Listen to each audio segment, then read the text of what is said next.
manifestação em Copacabana. Neste domingo, milhares de brasileiros foram às ruas no Rio de Janeiro para pedir anistia aos presos políticos do 8 de janeiro de 2023. Participaram do ato deputados, senadores, governadores e o ex-presidente Jair Bolsonaro, o último a discursar. Antes dele, o deputado Nicolas Ferreira, que está hoje com a gente, falou sobre o drama vivido pela família do Clériston da Cunha, o Clesão. Que hoje não temos o que comemorar, mas tem muito pelo que lutar.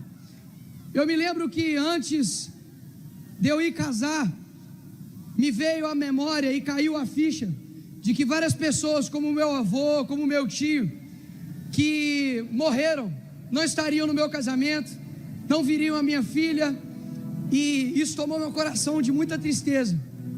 Agora para pensar no que o STF fez com a vida da família do Clesão. Eles não roubaram somente a vida dele, eles roubaram a oportunidade da sua filha de mostrar o neto, o filho dela, para o seu avô. Tirou a oportunidade de um pai de abraçá-lo, de enfim, passar os momentos tristes e felizes. E é exatamente por isso aqui que nós estamos hoje. O senador Flávio Bolsonaro criticou o que ele chamou de alexandrismo. Algumas pessoas acharam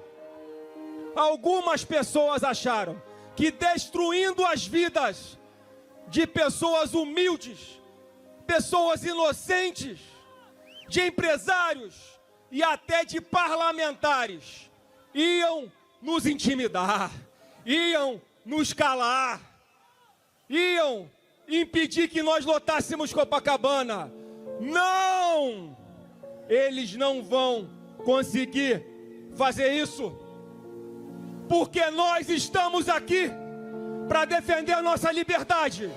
Nós estamos aqui para defender a liberdade da Débora, sim, aquela patriota do batom na estátua.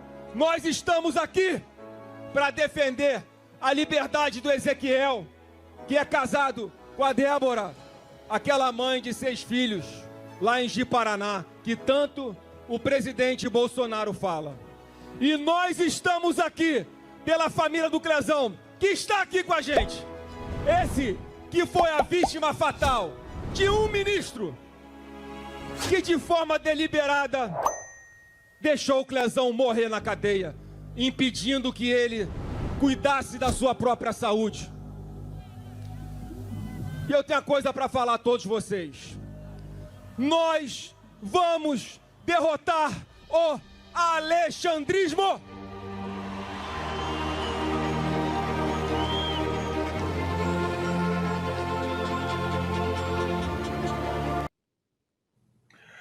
O governador Tarcísio de Freitas pediu a volta de Bolsonaro. O pastor Silas Malafaia, um dos organizadores da manifestação, criticou o Supremo e pediu anistia já. O julgamento de Bolsonaro já está feito! Qual é a prova? Escute! O processo tem mais de 80 mil páginas. Os advogados têm 15 dias. E a primeira turma vai ter 10 dias. Que julgamento isento é esse? Eu vou encerrar dizendo: senhores ministros do STF,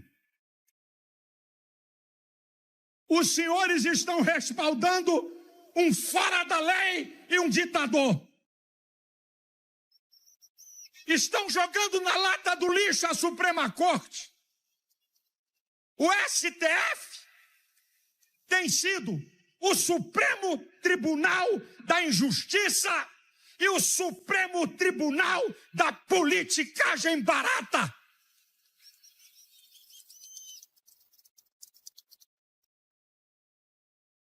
Senhores deputados e senadores, anistia já! Consta, vamos lá. A gente discutiu tanto isso aqui, né, qual deveria ser a bandeira dessa manifestação, e aí foi decidido que a bandeira principal seria o pedido de anistia aos presos políticos do 8 de janeiro.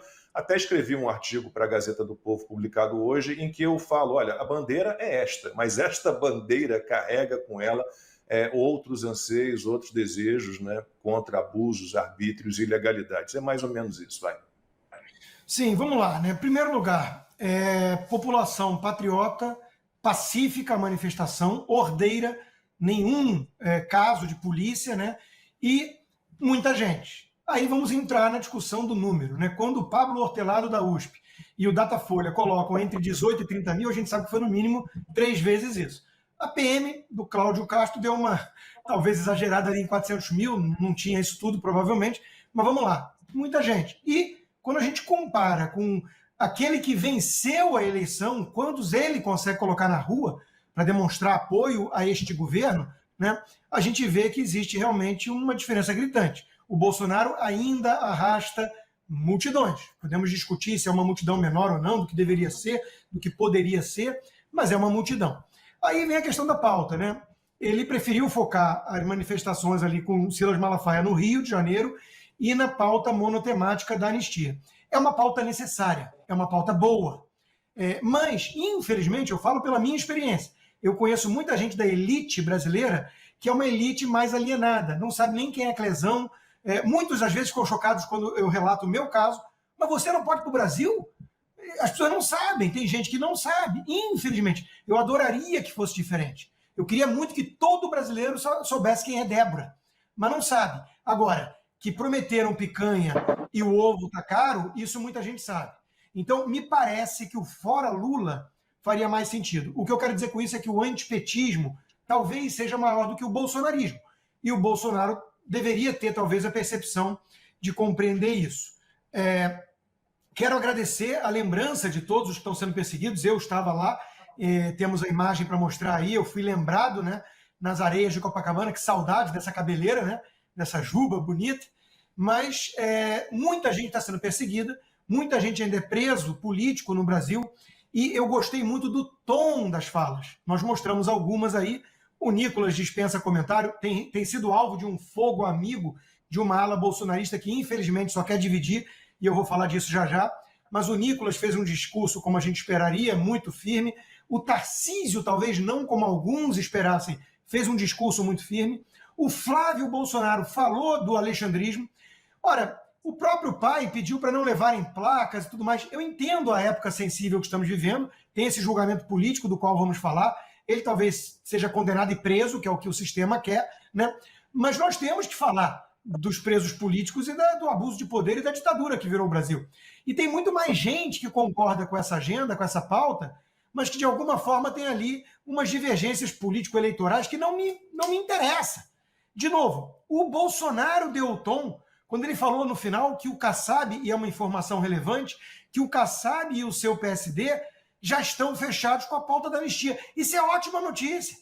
Nós queremos todo mundo junto, porque o Brasil precisa disso. Então, se o Kassab é bem-vindo nesse momento por isso, me parece que tem muita gente aí que deveria estar junto ali no palanque e não vamos deixar picuinhas, divergências político-eleitorais falarem mais altas. Por fim, o Malafaia terminou dizendo o seguinte: pode acontecer tudo ou nada se resolverem prender o Bolsonaro, né? E essa é a grande dúvida que fica no ar, Lacombe. Se eles forem para essa radicalização, se eles dobrarem a aposta nesse nível, o que vai acontecer com o Brasil? Ninguém tem a resposta. Ninguém tem. Eu espero muito que eles não cheguem a esse ponto.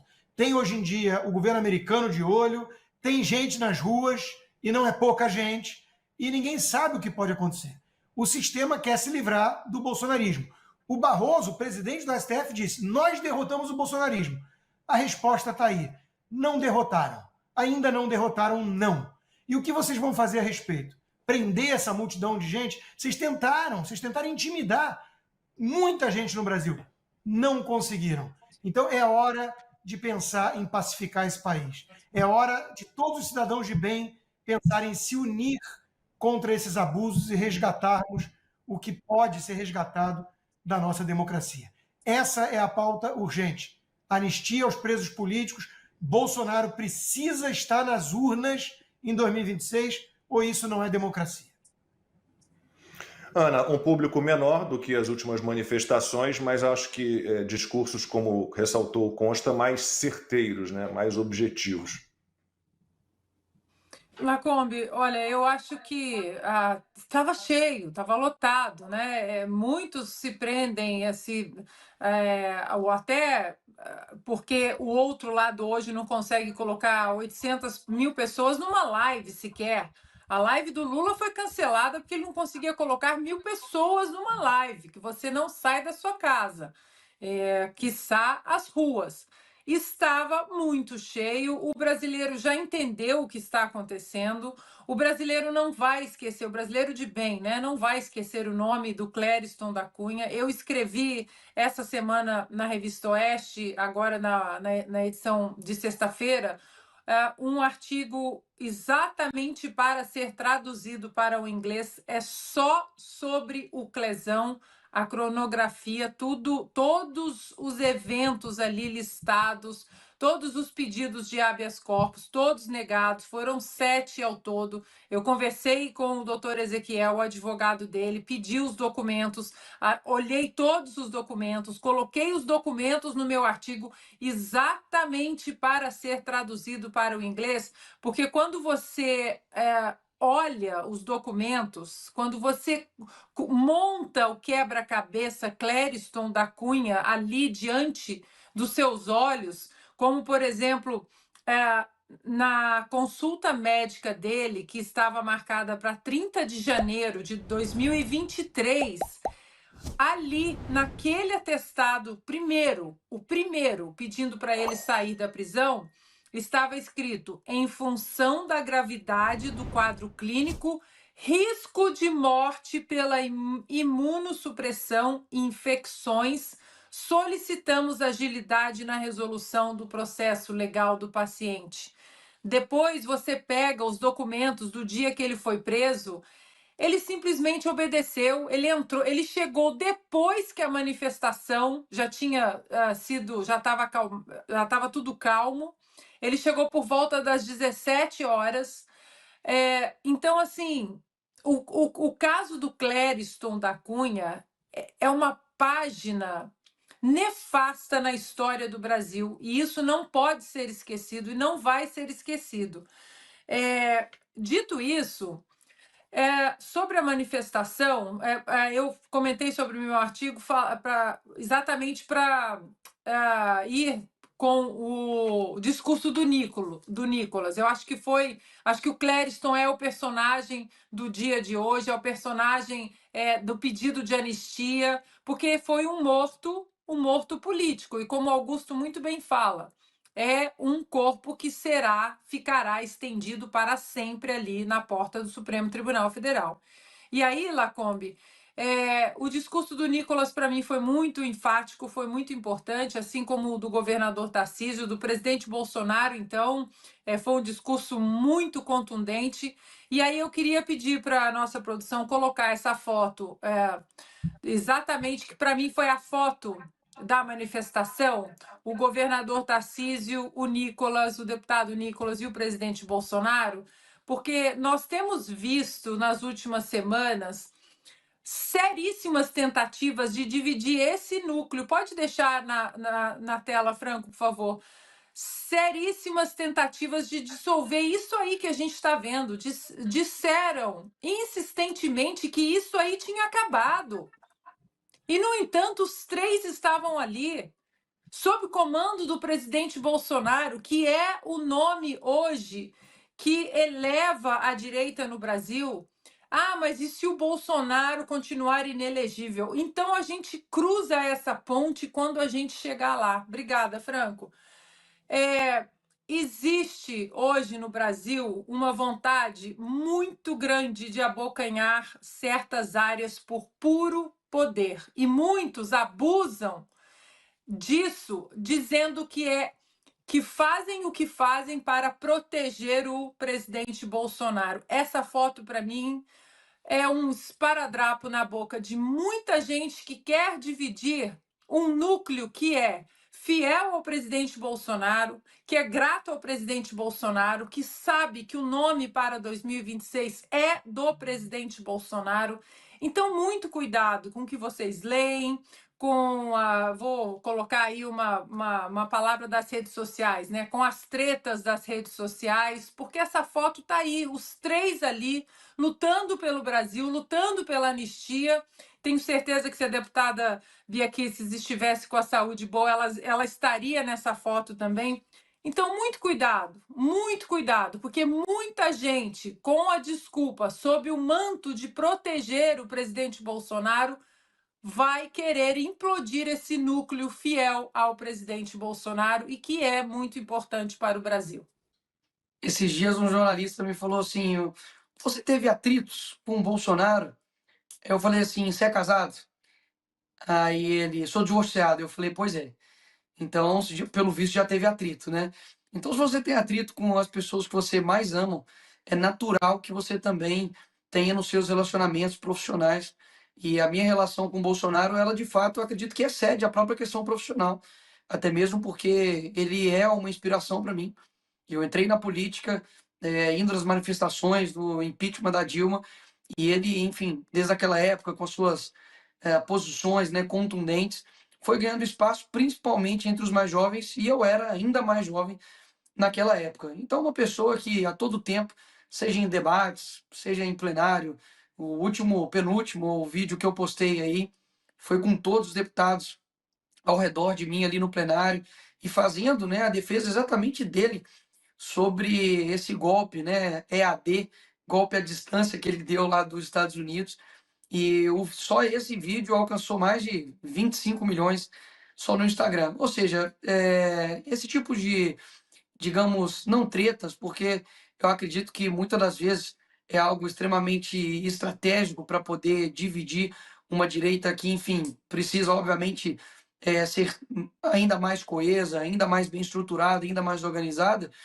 Isso, eu confesso que eu não perco meu tempo assim. Eu acho que as pessoas veem árvores pelos frutos. Eu não me coloco nunca numa posição de que estou sempre certo. Pelo contrário, sou extremamente jovem, sou um dos mais, acredito que inexperientes ali no cargo que eu ocupo, mas uma coisa é fato. Eu sou uma pessoa que eu tenho algo dentro de mim muito fixo, que é fazer o que é correto, é fazer o que é aquilo que eu acredito que está no meu coração, de fazer o que é certo. E a minha relação, não somente com o Bolsonaro, mas também com a própria Michelle, com os meus demais colegas e amigos ali do PL, é sempre uma relação de sinceridade, de transparência, e com o Bolsonaro não seria diferente. É claro que o presidente tem uma posição assim, né? Ele é mais durão, assim, torrão, mas eu não deixo de falar.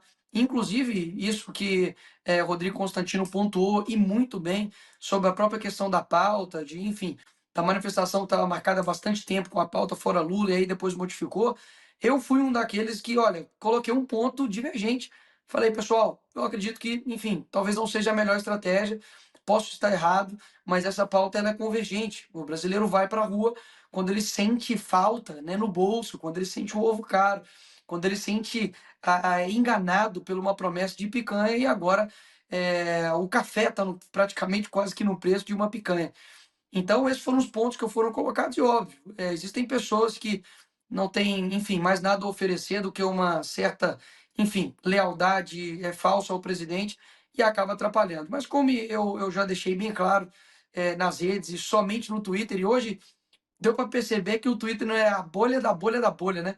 Porque eu fui extremamente bem recebido, ovacionado no Rio de Janeiro, fico muito feliz por isso. Enfim, sigo o meu trabalho, porque eu acho que nós temos um inimigo extremamente poderoso, organizado e que destrói vidas. Quando eu digo fora Lula, Lacombe, eu não digo somente fora Lula agora ou fora Lula em 2026. É um fora Lula pelo tudo que ele representa. É um fora Lula por toda a corrupção, por toda a degradação moral, degradação ética, a falta de compromisso com o pagador de impostos, com as pessoas que trabalham 8, 12 horas por dia para poder sustentar, por exemplo, a Janja, para poder sustentar os ministérios que não são técnicos e muitos, inclusive, só pensam nos seus próprios interesses, têm destruído o Brasil. É um fora Lula pela Amazônia, está alcançando um recorde gigantesco de queimadas. É um fora Lula pelo ministro dos Direitos Humanos, que saiu sobre alegações de abuso sexual. É um fora Lula pelos demais insulina, né, está faltando aqui nos postos de saúde do nosso país. Então, enfim, eu acho que a pauta, obviamente, ela é extremamente urgente. No segunda parte agora da minha resposta, é extremamente urgente, extremamente importante. Não é uma luta que começou agora. Eu visitei a Papuda enquanto, inclusive, o Clezão estava preso. Fui, infelizmente, depois no enterro dele. Depois disso, ficamos 6 meses, né, na CPMI defendendo não somente o presidente Bolsonaro, mas seus aliados que estavam presos, estavam sendo perseguidos. E, enfim, é uma luta de bastante tempo. Dia 25 de fevereiro, também fomos na Avenida Paulista para poder, enfim, defender o presidente Bolsonaro e também os presos do dia 8. Então, hoje foi mais um dia de luta para mostrar que essas pessoas que não têm voz precisam ter voz, e nós que temos a nossa liberdade precisamos lutar por aqueles que ainda não têm. O Rapidamente, deputado Lacombe, começou. só um Diga. dado aqui rápido. Um dado rápido Claro. sobre o Clezão, eu coloquei no meu artigo. Depois da manifestação da PGR para liberar o Clezão, para que ele fizesse o tratamento, o Alexandre de Moraes deu de ombros por 80 dias. 80 dias que ele fez assim, ó, para a PGR. 80 dias sem responder à manifestação da Procuradoria-Geral da República. E aí, infelizmente, o Clezão veio a óbito. Um infarto fulminante no pátio da Papuda. Mas deputada, eu quero que a senhora faça uma análise da manifestação, da importância desses movimentos. A gente vai ter mais uma agora em abril, no dia 6, na Avenida Paulista.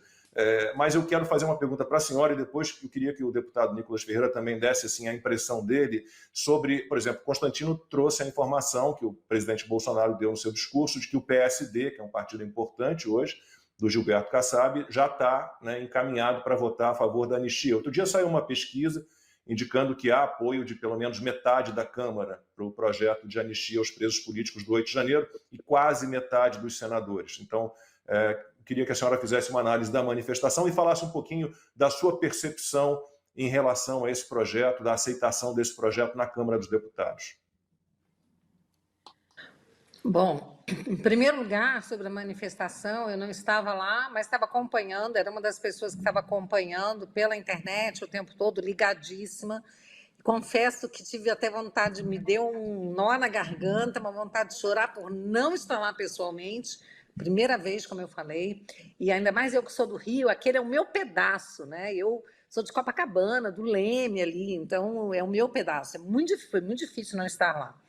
Mas achei a manifestação forte, os discursos todos muito fortes, e quando o Sócrates, que é o líder do nosso partido, se manifestou no início, ele falou, ele deu essa informação de que na reunião de liderança, agora, essa próxima semana, o PL vai apresentar o pedido de urgência para o projeto da anistia e que já tem as assinaturas e que as pessoas vão ficar espantadas com a quantidade de assinaturas. Então, eu já fiquei muito feliz com isso.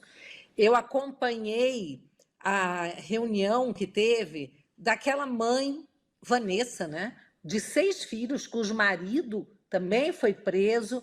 E, gente, ele não estava na manifestação, ele não veio a Brasília de Rondônia para se manifestar, ele veio entregar um carro alugado, porque ele é motorista. E passando pela esplanada, ele ficou curioso com o que ele viu, foi lá, desceu o gramado, foi ver, daqui a pouco aquelas bombas estourando, bombas de gás, ele entrou para se abrigar. Foi preso, né? E são 6 filhos. Ela é servidora do estado de Rondônia desde os 19 anos. E o Alexandre mandou cortar o salário dela. Os 6 filhos vão de 10 meses de idade a 10 anos. Enquanto ela falava com o presidente Hugo Mota, o bebê chorava e ela amamentava o filho, conversando com o presidente da Câmara numa sala com uns 20 deputados. Uma situação realmente, na coletiva, ela se ajoelhou, pediu clemência, pediu anistia. Então, essa pauta é a pauta mais importante que nós temos. E eu acredito, sim, que nós teremos condições de aprovar. Agora, depois será aqui para o Senado, e aí vai ser um outro trabalho grande, porque existe um temor, viu, justamente aqui para vocês, de que isso vire uma moeda de troca quando chegar no Senado. Não é? Imagina, né, no Senado, os ministros querendo coisas e porque a gente sabe que os ministros ligam para os senadores para falar, você vai votar tal coisa, lembra que tem um inquérito seu aqui, que pode voltar a andar. Coisas desse tipo. Imagina um movimento ao contrário do Senado dizendo, olha, tem o projeto da anistia que a gente pode colocar. Então, gente, a gente sabe que existe essa promiscuidade, eu preciso falar isso aqui. Eu tenho ouvido essa conversa, que tem gente que teme que isso vire uma moeda de troca. Então, nós temos que trabalhar, ficar muito atentos. Nós temos que aprovar esse projeto e depois no Senado vai ser outra batalha. Mas no final, gente, eu sei que isso vai passar. E vamos lembrar que eu tenho dito que essas pessoas que gritam aí sem anistia, elas são extremamente perversas, cruéis, e muitas delas se beneficiaram da anistia no passado, inclusive, recebendo, né, indenizações poupudas da União. E batem no peito para gritar sem anistia. Isso é um vexame. São pessoas muito perversas e sem nenhuma noção, né? Eles têm um projeto de destruir a direita, mas nós não vamos deixar. A direita está crescendo, novos líderes surgindo, é o Bolsonaro, mas ele é uma pessoa que está formando líderes, muitos líderes, né? O Nicolas, sem dúvida, é um deles. Nicolas, você sabe o tanto que eu gosto de você, caminhamos juntos, e eu estou aqui com uma manifestação, uma frase do Ronald Reagan. A pessoa que concorda com você 80% do tempo é um amigo e aliado, não 20% do tempo um traidor. Então, não permitir que as pessoas divirjam uma coisa ou outra é um absurdo e não é uma característica da direita. Quem faz isso não está se comportando como um liberal.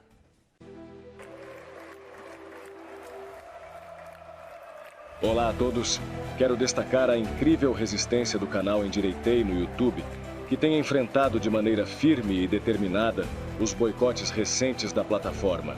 A necessidade de apoiadores e colaboradores neste momento torna-se crucial para manter viva a liberdade de expressão e o debate saudável.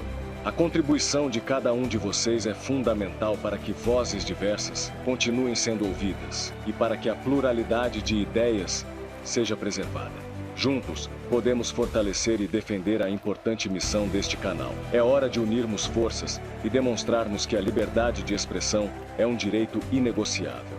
Somos muitos e com um pouco da colaboração de cada um, conseguiremos dar conta de continuar trazendo as informações que a velha mídia omite. Juntos somos mais fortes.